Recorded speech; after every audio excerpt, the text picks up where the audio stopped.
আসসালামু আলাইকুম। আজকে 8 জুলাই 2025। তো আপনারা যারা ফেনীবাসী আছেন তারা অনেকেই জানেন গতকাল পুরা দিন প্রায় বৃষ্টি হয়েছে ছোটখাটো ভাবে, কিন্তু গতকাল রাত থেকে ভারী বৃষ্টিপাত হচ্ছে, যা এই বছরের সর্বোচ্চ বৃষ্টির রেকর্ড। তো আসলে বর্ষাকাল বৃষ্টি হবেই, পানি থাকবেই, জলাবদ্ধতা হবেই, কিন্তু তাই বলে কি ভাই বুক সমান কোমর সমান পানি? এটা কি শুধুই বৃষ্টির দোষ, প্রকৃতির দোষ, নাকি এখানে অন্য কোনো কারণ আছে?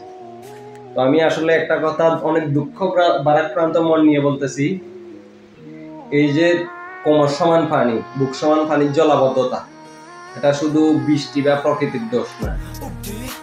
যারা ড্রেনের সংস্কার করে নাই, উন্নয়ন করে নাই, কিন্তু সংস্কারের নাম দিয়ে শত শত কোটি টাকা নিয়ে গেছে, বন্যার ত্রাণের কথা বলে যে টাকা উঠে খাইয়ে ফেলছে, ওইসব চাটুকার, দালাল, বাটপার, সিন্ডিকেট খোর, পানি উন্নয়ন বোর্ডের কর্মকর্তারা যারা বৈশা বৈশা বেতন খাইতেছে কিন্তু কোনো উন্নয়ন করতেছে না, ওইসব সোদানির ফলাগুলো দায়ী।